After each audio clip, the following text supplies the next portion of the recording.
Force tired. The Force is what gives the Jedi his power. Why is the Force connecting us? I am a Jedi. Always do, there are.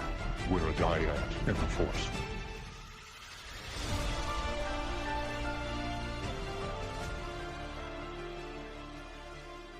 What's going on, everyone? Welcome to another episode of the Force Dyad Podcast. This is episode number 63. I'm your host, Obi-Sean, joined again, after a one-episode hiatus by my good buddy, best bud, Jedi John. How you doing? Oh, I'm great. Here talking to you. Nothing better. Oh, you're so sweet. You're so sweet. I know. Coming off a long night of bowling, aren't you? Yes. Yeah. Did you do well? It was a fine night for me. It was a fine night for me. Not good for the team. Yeah, we got swept out. It was the opposite of what happened on Tuesday. You see, we were the team that didn't bowl quite right, and the other team went off just a little bit, and Okay, well, sad. Pour one out for your team tonight since they got since you got your butts kicked. Can we talk about fantasy football for just 1 second? We can talk about fantasy football and the fact that we're facing each other this week in the fantasy football semifinals. Right, in one league, and in the other league we're in, you happened to lose instead of wanting to face me. You didn't want to face me, so you lost last week. In fairness, I should have lost by a lot more. Sam could have just annihilated my team last week. I was proud that I made the playoffs after starting 1-3 with Adam Thielen as my leading receiver. I had no business making those playoffs. And but it was a good run. You had a good run. I did, and had I beat Sam last week, I'm pretty sure. I mean, all of those memes. There's so many memes, right? Like the office guy who just walks out of an office window, right? Because he's, it's over. Like I would have felt so bad for him. He and I were texting all week, or not all week, but like Thursday on, and he is just like lamenting. He goes, I've auctioned the farm for next year. He goes, next year's already lost. He knows he's not going to win at all next year. Like he knows it's a lost cause. He is so far in. He is so far in, and I'm like, man, Eckler did well for you. And it's like, thanks for not starting Devontae Adams or Tyson Chandler or Ty Chandler. He's not Tyson Chandler, but I'm like, I legitimately think he traded away his first 5 draft picks next year. Like he does not have anything in the first 5 rounds at this point. He has nothing. So despite my best efforts, yes, I was bested in the one league. But I had the backup, which is the league I really care about, because that's the one that's got a $600 first prize in it.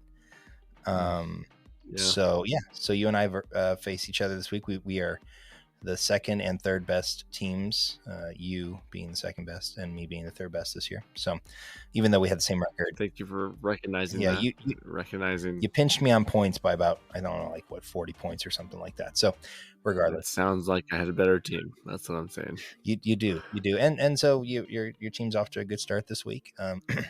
Chris Olave. Yeah, my one player is just rocking it out. Yeah, 20 points, and fortunately he plays for the Saints, and they don't know how to get him the ball in the end zone, so that was helpful. Oh yeah, if he would have scored 1 or 2 touchdowns, it would have been a real nightmare for you this week.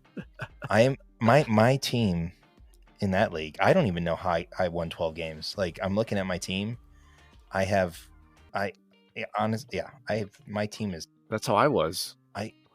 I legitimately don't know. Like I've gotten lucky with players going off. I've got Amari Cooper, Brandon Ayuk, which I traded for Nico Collins. My auto draft player, Nico, 7th rounder, has been a stud until he hurt himself last week. Anyways, so yeah. Yeah, just insane, because that league I didn't have a 3rd or 5th round pick, and I got off to a hot start, and I'm like, I guess I have to trade next year's draft picks to get better players to fill in from my draft picks I don't have, which are a good QB and a better tight end. And that's what I traded this year. And, it's worked out so far. So I went back and I took a picture. Where's it at? Hold on.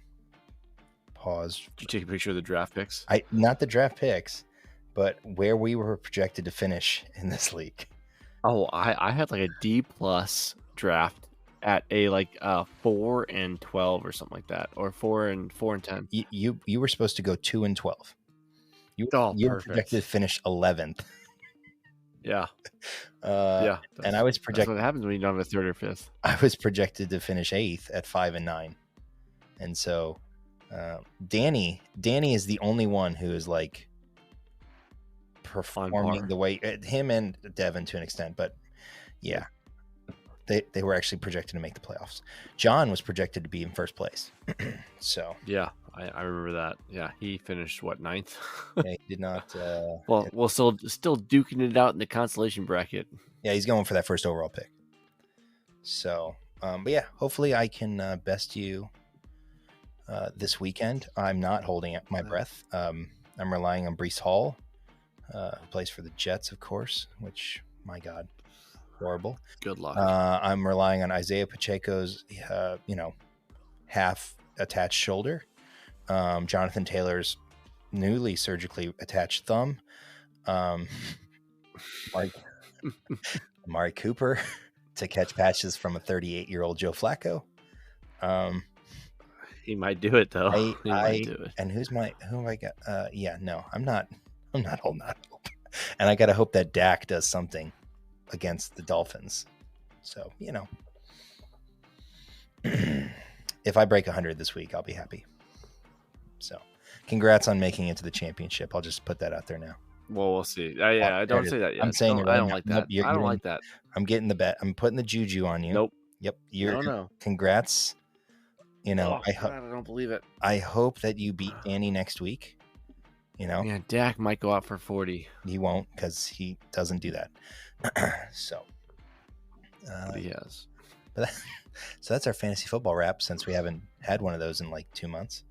I mean, you know what I know for 100% is all of our listeners want to hear about our fantasy football teams, because they just want to know how we finished. They just want to know. It's like the Instagram reel. It's like, of course I play fantasy football. I'm going to let you know that I've won 4 games in a row. Yeah. And I've actually won 8. Thank you very much. I'm on an 8-game winning streak, by the way. Yeah, I'm 12-2. I love my life. Can't help it. Yeah. So seeing as how this is a Star Wars podcast, I guess we should talk a little bit about that topic. So on tonight's docket, right? We're gonna review the year that was, the highlights, some of the lowlights. I'm interested to hear some of your thoughts on that. But and then I kind of want to talk about Rebel Moon real quick. It just came out like 2 hours ago on Netflix, as of time of recording this, anyways. And let's just say it's interesting. The first hour. So, and then I just finished the last of the first phase of the High Republic books, first audiobook. So kind of want to talk about that as well. So where would you like to begin? Do you want to start on the highs? Sure. Yeah, let's do it. Okay. You go first. Well, highs of the year. We had Ahsoka. I don't know anyone that was really upset with that. That's the statement, right? Like, I don't really know anybody that was upset with that. Like, some people might have been upset with the ending a little bit, but at the same time, it got characters where they needed to be. They added things that we were not expecting, so to speak. Yeah, there was a few surprises thrown in, and it was a good show overall. And then at the end of the year, Dave Filoni was, named creative director for Star Wars. So I'm good with that. I'm good with all this. I'm good with these things. So what do you think? Okay, so real quick, go back to Ahsoka. What was your? So you said it's a lot of good things to come out of it. Of course, we've talked about it on the show. What of the whole season was your favorite part? Singular moment. Give me one moment that was your most favorite from Ahsoka. That's tough.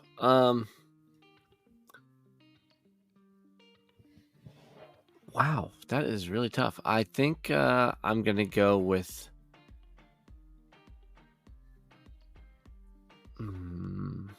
Boy, it's really tough.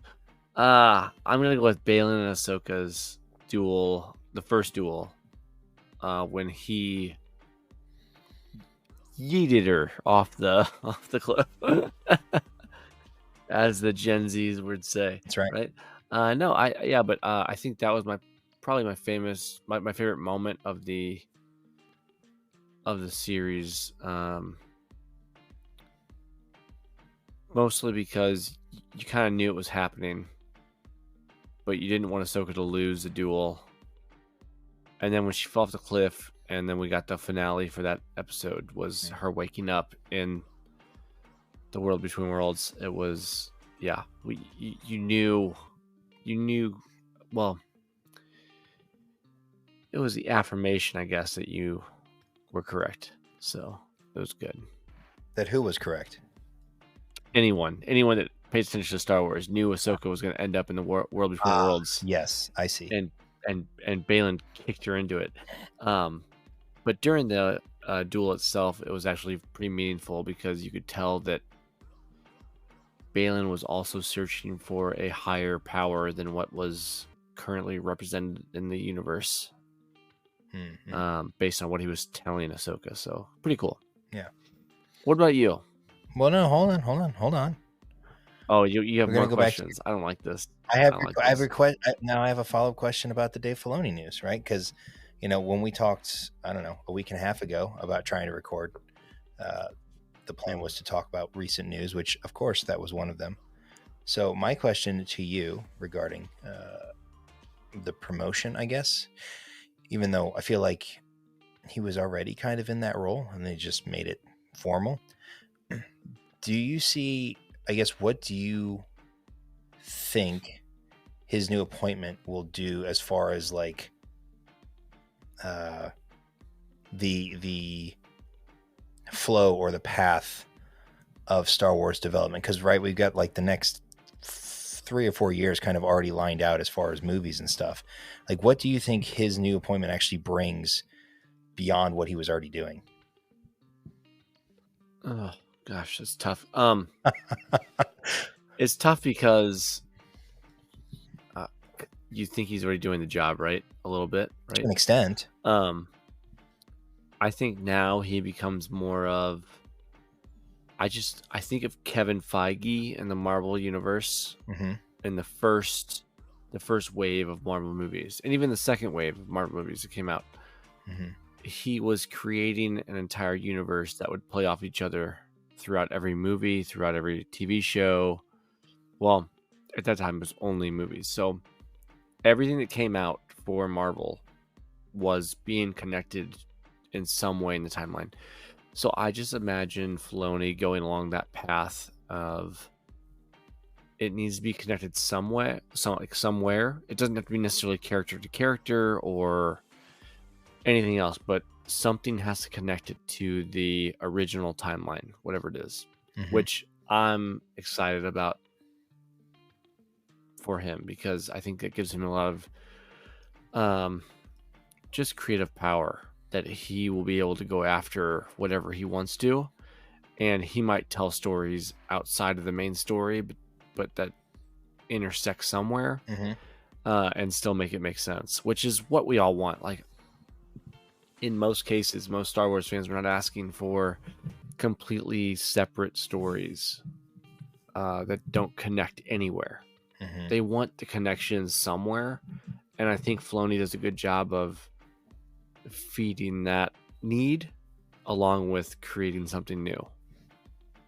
So I'm very excited to see what he does, and I'm hoping that even some of the new movies that have been announced, some of them get I'm not going to say revamped to a point, but make them make sense in the universe we currently have. Gotcha. Yeah. And so we've talked before about the sort of Star Wars cinematic universe concept, right? And I wonder if that's actually, if for me anyways, if that's the path that I'd want them to go. I mean, we've just seen with the recent release of the Aquaman movie. I actually just saw IGN post something about how basically the expanded universe for DC is toast. And I think anybody who's a DC fan would probably look at that and say, well, maybe you got a few good movies out of it, but overall it wasn't even close to what Marvel was able to do, right? And so we've seen the high with Marvel and kind of the low, or kind of the floor, I guess, with DC. And personally, I don't mind having new stories that are separate from the main drag. I think it gets out of the need to worry about recasting legacy characters or worrying about deepfake of legacy characters to like continue the story, which I would like to do. The legacy characters have had their run, or not their run, but like their stories have been told. And, with what they're doing with the Acolyte and Skeleton Crew, which apparently are both coming out next year, I hope that they will delve into those other time periods, like go back to the Old Republic and make a TV show, or, something like that. But to echo your point, I am optimistic about Dave being kind of put in charge of all projects, not just the ones he's directly affiliated with. I don't see how that could be bad, unless we get too boxed, like too focused, I guess, on one thing, and he kind of loses the sort of that creative itch. So, okay, so highlights. Since I don't want to like echo the same points as you, I will say Ahsoka was, of course, a highlight. I think, again, like you said, it's kind of hard to have that not be it. As for my kind of favorite moment, singular moment, it was not probably, it is definitely the flashbacks with Anakin. Yeah. I mean, it was one of those things where I think we kind of expected, like you said, the world between worlds, especially after some of the trailers that came out. It was kind of known that's, or at least assumed that's what we were going to get. The reveal of Hayden was I guess a surprise, even though I think at one point he got credited. Once he was credited on IMDb, it wasn't really a surprise anymore. But what they actually did with him was the surprise for me. And to have that basically entire episode, or not entire, but like a solid chunk of that episode be those flashbacks, was pretty incredible. And they were shot so well. The young Ahsoka was amazing in that role. Like, it felt like the Clone Wars, the animated version with Ashley and everything like that.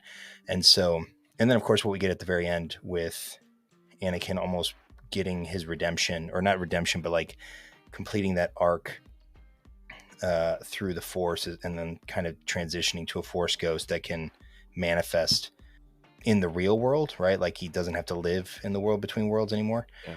It's pretty cool. So Ahsoka definitely a highlight. My other one I would say is probably, so I'm kind of not torn, but I've been a big fan of the Bad Batch for a while. I mean, and of course we have Mando season 3 this year as well.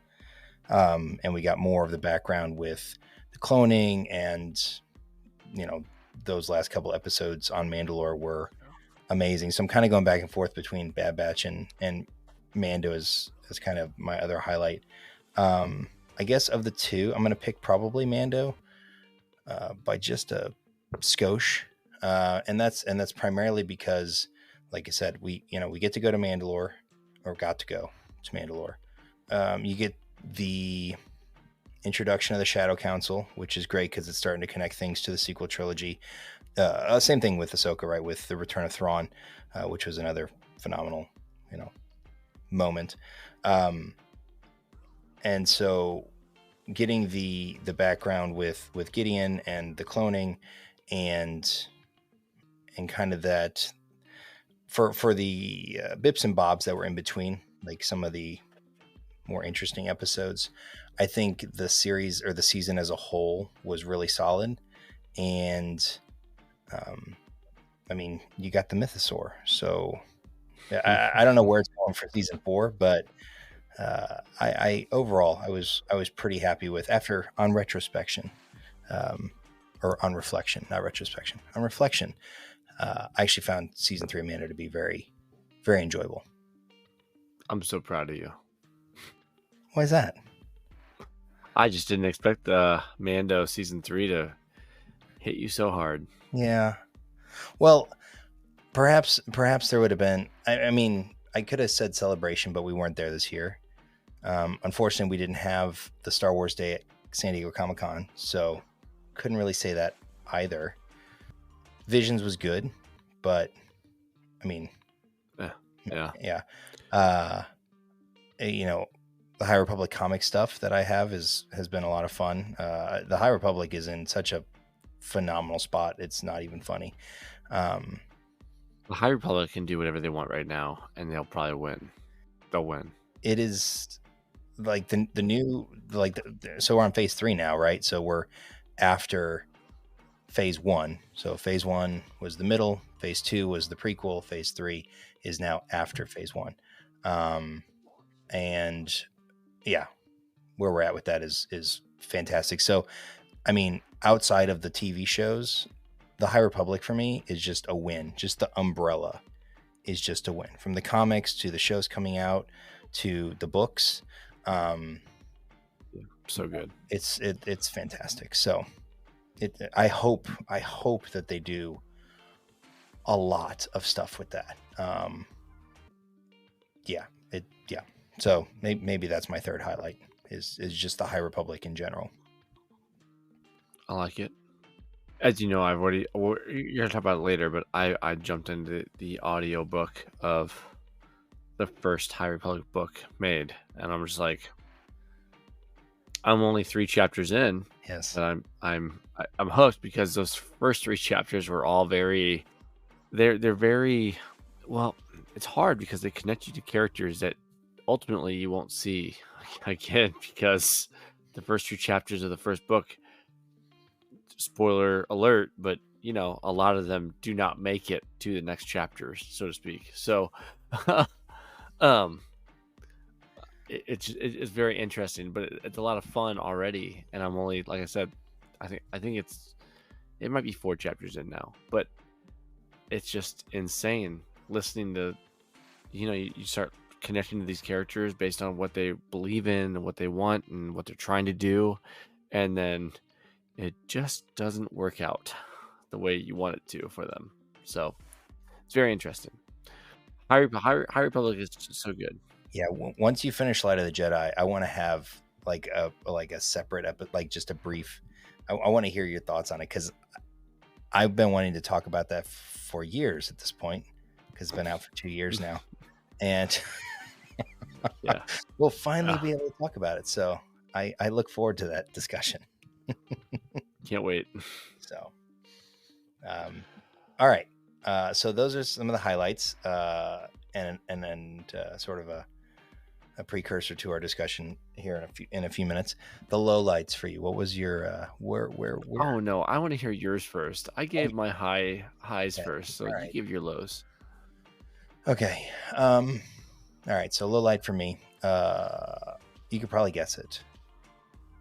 It's Tech's death. I still haven't recovered from it. I'm still down. For me, that is, don't laugh. I hope that whiskey burns your nose as you laugh at me. Yeah.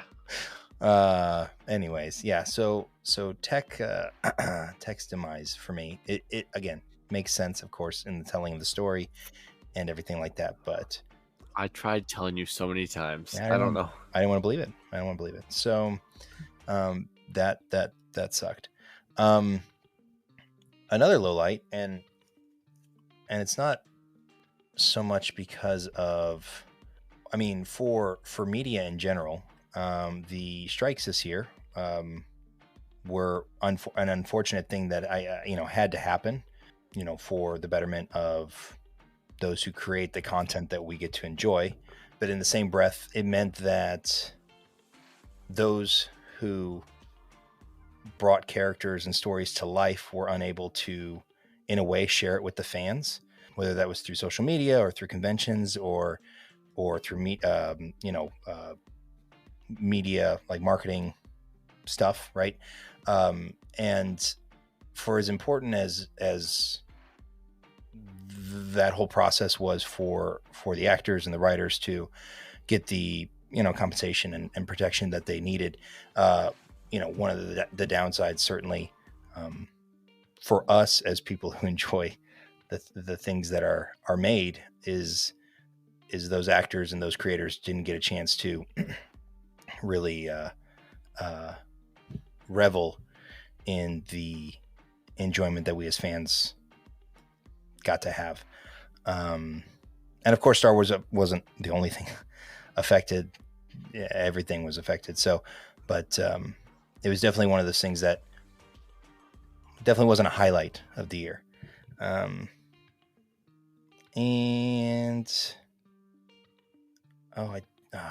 I forgot one for my highlight. Darn it.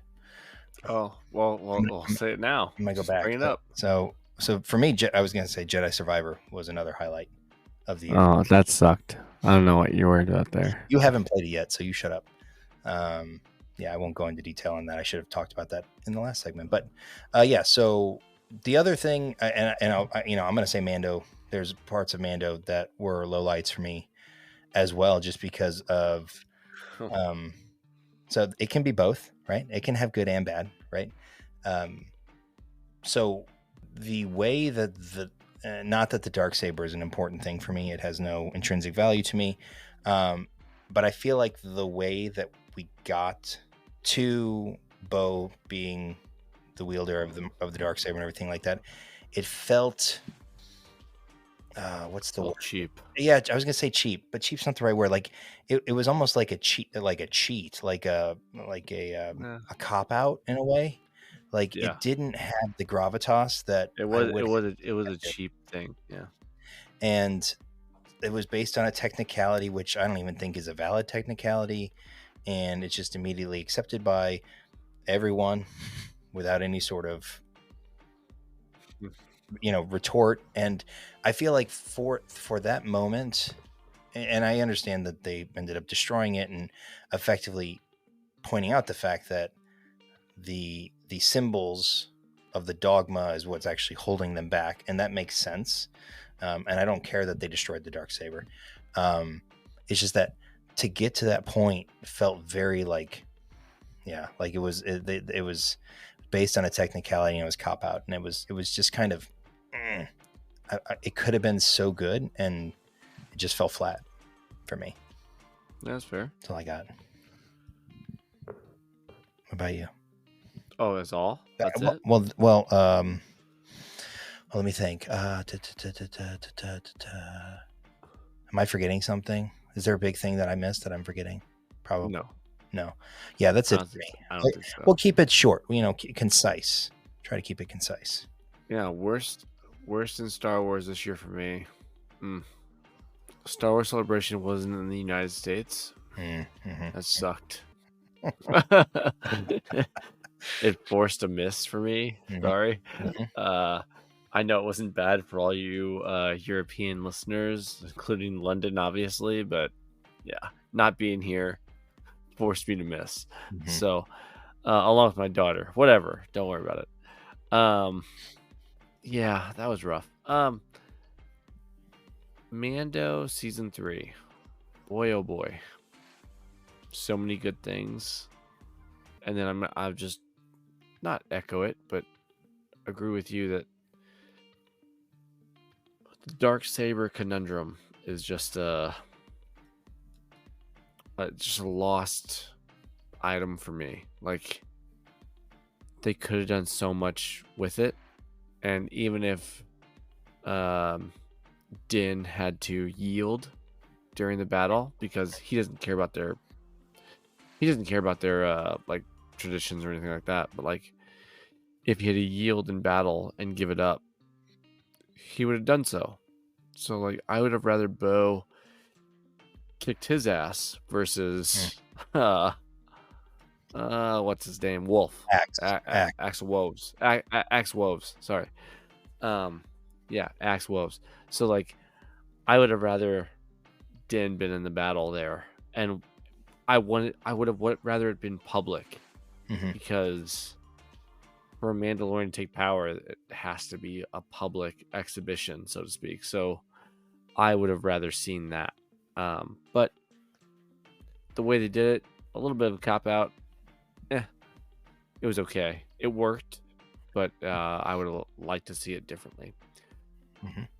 Second disappointment, like true disappointment, I'm not really that upset about Celebration. You know, it has to go around the world. Yes. I appreciate the fact that we have worldwide fans for Star Wars. The fact that Mandalorian is going to come back for season 4 is upsetting to me, because they could have had the finale where they landed season 3. So that's probably controversial. That's fine. But at the same time, for me, they could have left it there and been a complete story outside of people are going to say, well, what's Grogu going to do? That's the only open-ended like storyline. Like, Din could have fallen in line. Bo obviously took the lead. Everybody else fits except for Grogu. So Grogu has to find his spot. The MacGuffin. Not a MacGuffin anymore, buddy. He's still the MacGuffin because he's still the one that drives the entire story. Like that's the thing with Grogu. I'm not gonna rant. I promised myself I wouldn't do this. I'm not. This isn't the Festivus episode. I'm not airing my grievance. I'm just because it's funny because you can't have the same grievance every year. Like last year, my grievance was Grogu. Last year was the grievance with Grogu. Yeah, Grogu was the grievance. I'm not doing it. But that's where I'm at right now. Like, I mean, they could have ended the whole series there, and people would have been happy. Outside of Grogu doesn't have closure, which if they would have left him out there with Luke, like they should have, they could have closed it. Yeah, they could have closed it with Luke and Mando seeing him and being like, "You belong here," and leave him. That could have been good closure. Would have been done, but they didn't do it that way, and now we're stuck with no closure for Grogu. So season 4 on the way. Unless the closure is him becoming a Mandalorian, right? Like he's not going to go down a Force user's path, right? And so so Grogu is the Mandalorian at the end of this show. Correct. He's one of them. Cute. He's one of them. Yeah, cute. Right. It's you know, could be pluralized. The Mandalorian. True. Pluralized. I mean, Mandalorian is a plural. I agree. So, yeah, they're gonna play it. They're gonna play it well. I mean, I believe in them still, obviously, but I was upset that that's the way they ended, and it wasn't the season finale or a series finale, because I'm just like, this could be it. This could be it, and we could be done. What I'm hoping for is that it turns into like a buddy cop like style show, and they just go around and kick people's ass, like the two of them, right? And he, Grogu's got his little green lightsaber, and he's jumping around, he's flipping, he's doing his thing, and I know he doesn't have the lightsaber, right? But anyways, no lightsaber. He's got his little wrist shooter thing. He picks up a few Mando weapons, and him and Din just go around and they just whoop people.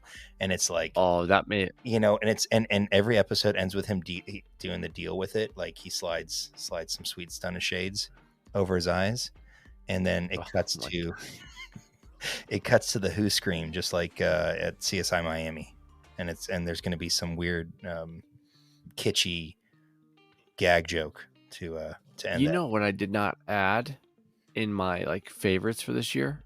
You forgot one too. The fact that Mando brings along a highly quotable moment. Every season there's a highly quotable moment that everyone's good with. Mm-hmm. Like season one was, This is the way. oh, it's Queel. No. Oh, I Well, have it was This Is spoken. the Way, I have spoken. and I Have Spoken, Yeah. right? So both of them, and then season 2 was, pretty much This Is the Way, and like, because that was the whole thing. Like, This Is the Way was the whole mantra of season 2 because Din broke out of that Mm-hmm. to break through. So, but then like this season was like do not speak unless one knows, or like there was multiple quotable moments in this season where I'm like, that's sick. Like mostly Jon Favreau, congratulations. Just, the heavy armor just Oh yeah. goes after it, but it's so good. It's so powerful. Like, do not speak unless you know. Oh, cool. That makes 100% sense. Like, thank you, Jon Favreau. So any other shortfalls for you this year? Or is that it? Oh, well, I mean, I have to say it. It sucks. Ray Stevenson died, so he cannot reprise his role as Baylan Skoll. Mhm. Easily my favorite character in the Ahsoka series. So it really is just a feeling. Sorry for cussing. Sorry, but it's a crappy feeling that a character you care so much about that should be a villain for you, but the way he was talking about stuff, you don't want him to be a villain. You want him to be the truth, and he will never be seen on screen again, which is it just sucks. And I hope they recast him appropriately, because they have to recast that character, in order to move forward with some of the storylines they want to go with. And I do want to see more from that storyline. So that would be probably the crappiest thing that I haven't talked about yet. Yeah, and that's a good point. And to that end, you know, I think it was Filoni who said that his story's not done. There's more to him. So whether we get that in the Ahsoka show, which you almost have to, or if we get some sort of animated spinoff, which would also be cool. More Baylan is good. I'm on board for that. Yep. So yeah, that was the bad of the year.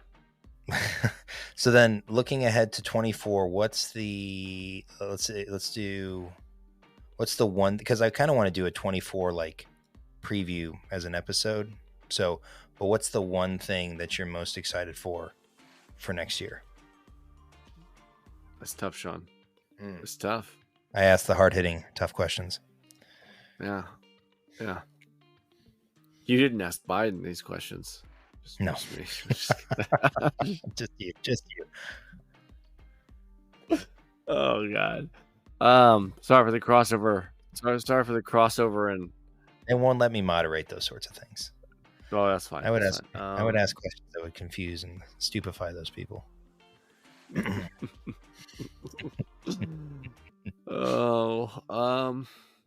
I think the biggest thing next year, Skeleton Crew comes out, right? So It's supposed to. At least that's what we've yeah, been I told. know. Oh yeah, it's supposed to. So it's supposed to come out. I'm probably most excited for that.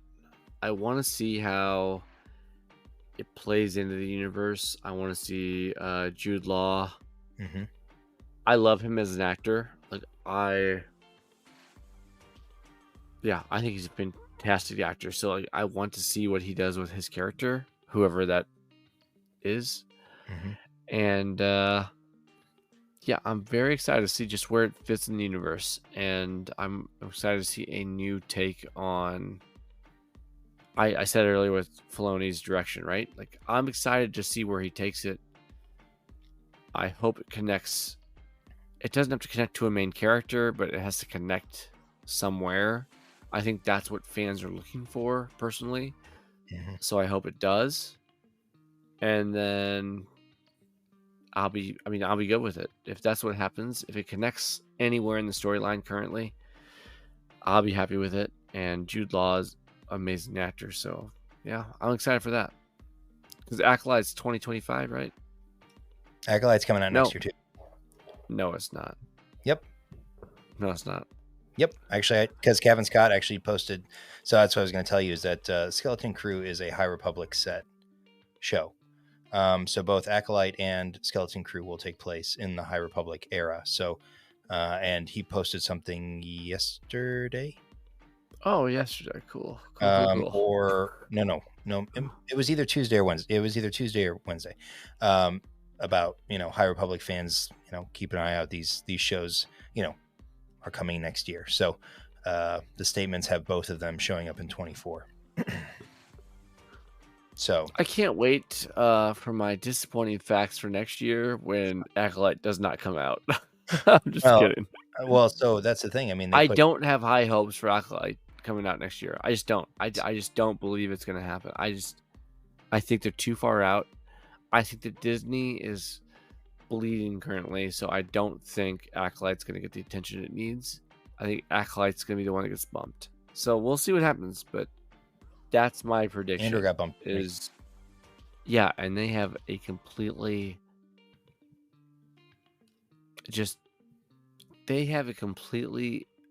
committed producer crew and director, obviously, because director is the actor. So, but the fact that they got bumped is crazy. But yeah, Acolyte might still get bumped in my eyes. Whatever, we'll see what happens. Because that's the thing I'm looking forward to. No, actually, it is, but right. Because just I like think you winning fantasy this week. I've already given that you. Too, right? I've already put the hex on your team. It's guaranteed now.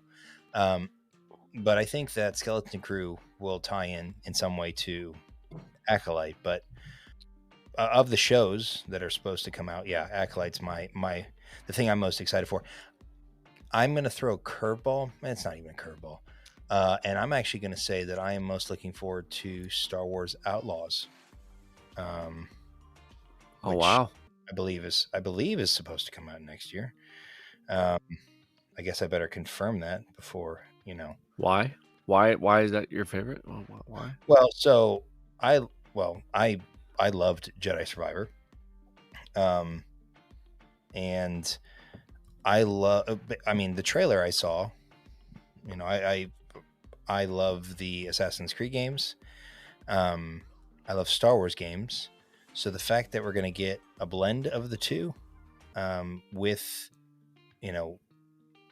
space, like planet to space to planet, like free flowing like movement, is something, I don't know. I'm looking forward to it. The concept seems very interesting to me, kind of with going to the, it's like a blend of, it's basically like a Star Wars Assassin's Creed game, which sounds pretty cool to me.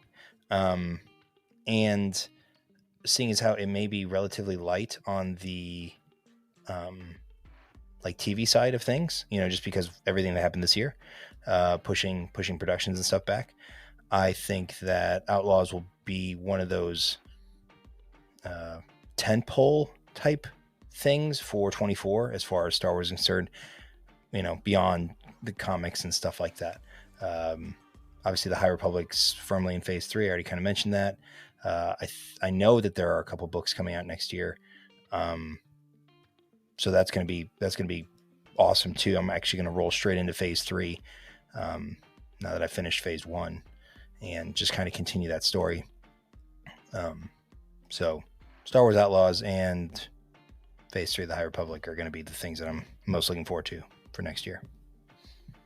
So let's pivot real quick to, before we talk Rebel Moon or finish with Rebel Moon, because it's not going to be that in depth of a discussion, but, so as I alluded to at the start, I just finished The Fallen Star, which is the third book in the phase 1 of the High Republic. And you just started Light of the Jedi. And we're both I listened to The Fallen Star, which was my first audiobook. Obviously you're listening to yours as an audiobook as well. And I read the first two, The Light of the Jedi and The Rising Storm. And it's very interesting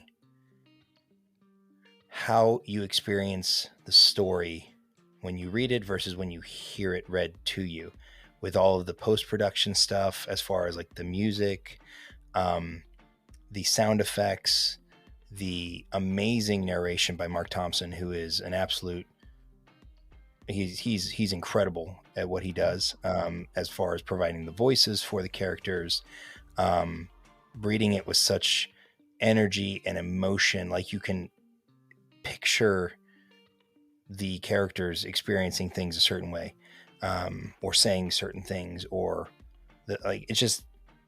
it's a totally different experience, I think, than when you're the one who's reading it and you're reading it in a single voice, in a single pace.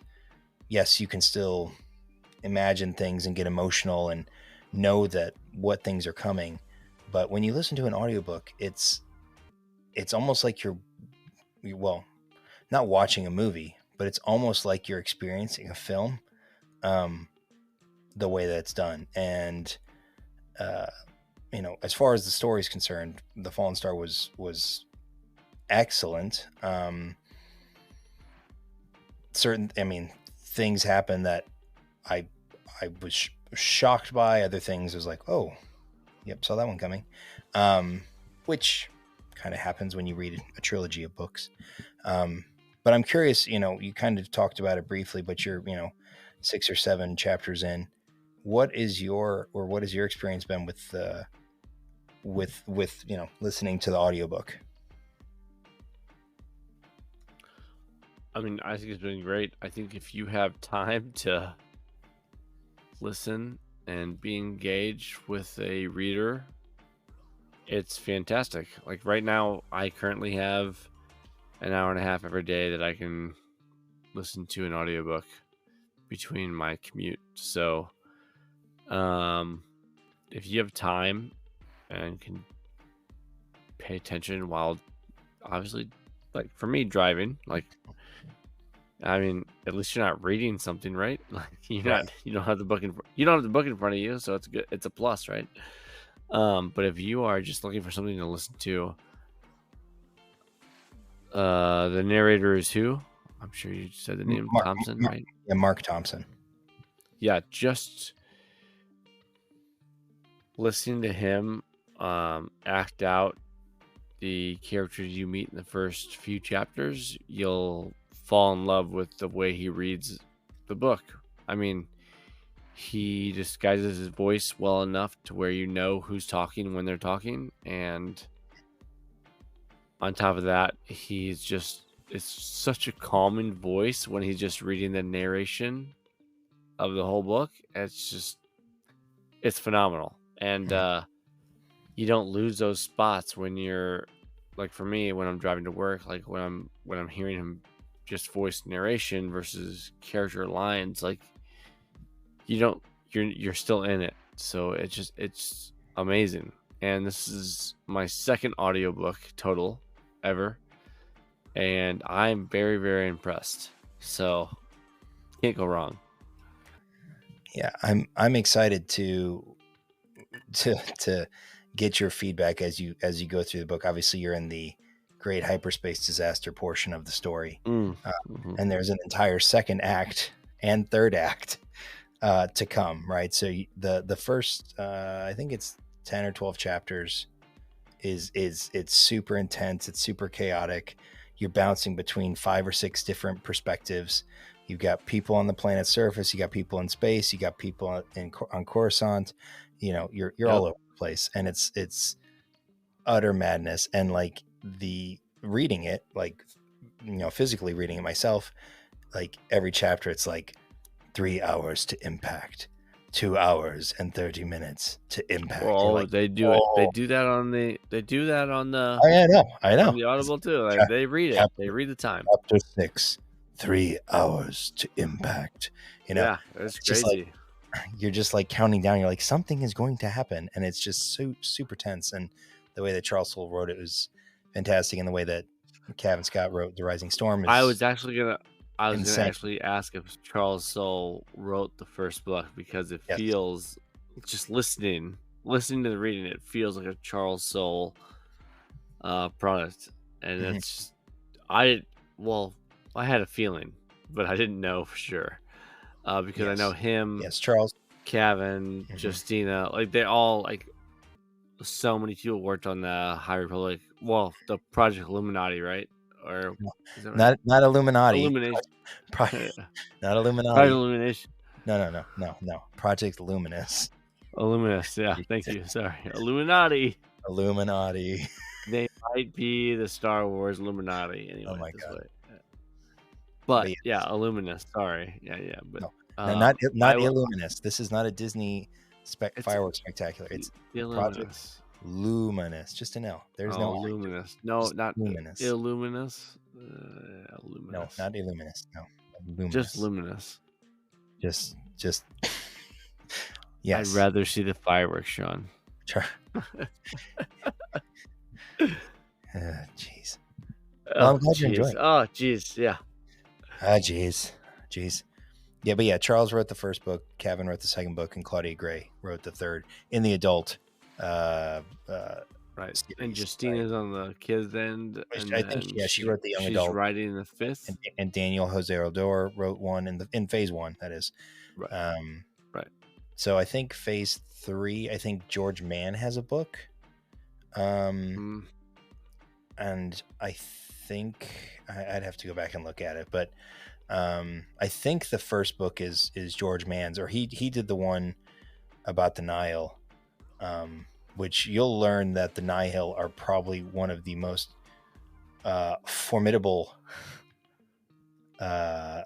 enemies of the Jedi. It's pretty like Marchion. I call him Marchion, but he's Marchion Ro. He is one of the greatest villains. Period. Stop. Just period. So, I was waiting for anything. there. I'm like, yeah, no, like just he's Period. good. And the way that Mark Thompson reads his voice, it's so precise and calculated, and it's just every time he speaks, it's just it's good stuff. So I can't wait to hear your feedback on Light of the Jedi once you finish it. So yeah. The last topic, real quick, before we wrap up, is Rebel Moon. And again, it dropped just a few hours ago on Netflix, the first part, Child of War. I remember the whole hubbub when it was first announced about it being, an adult version of Star Wars. Apparently, Zack Snyder had pitched an idea like this to Lucasfilm to be a Star Wars movie. Not necessarily this exact idea, but had pitched an idea to Lucasfilm and Disney to make a Star Wars film that did not go anywhere.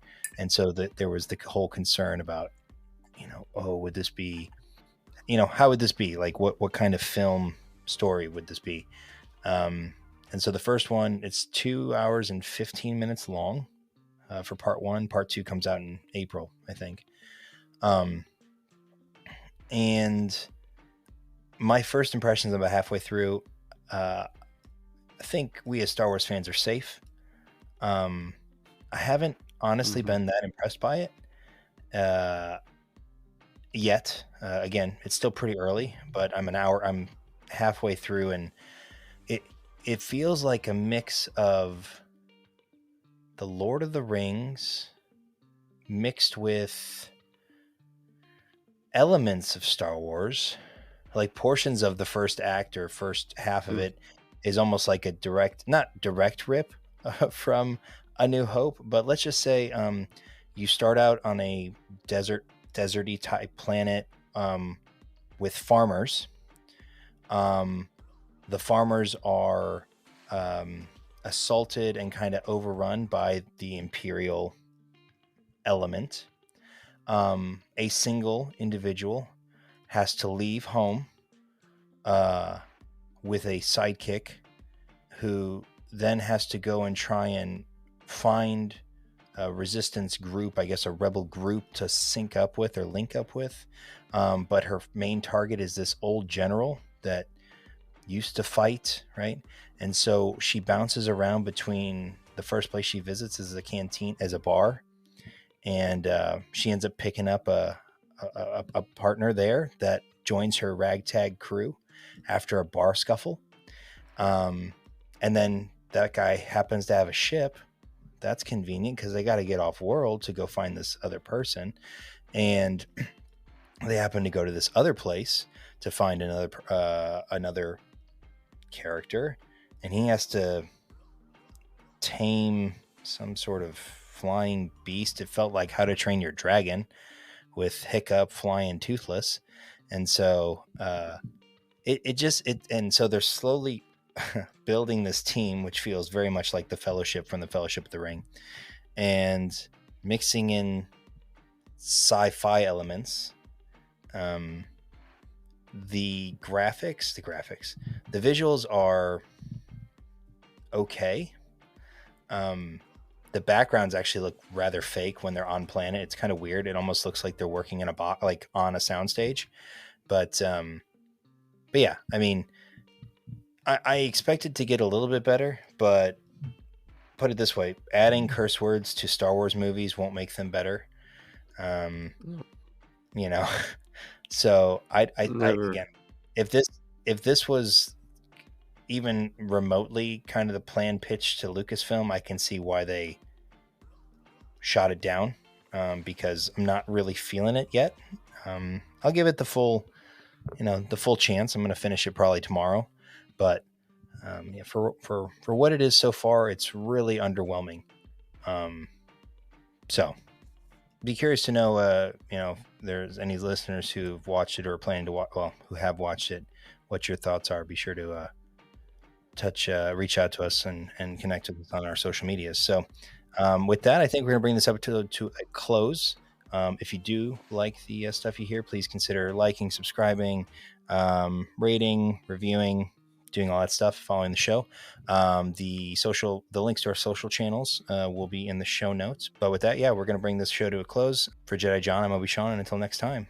May the Force be with you.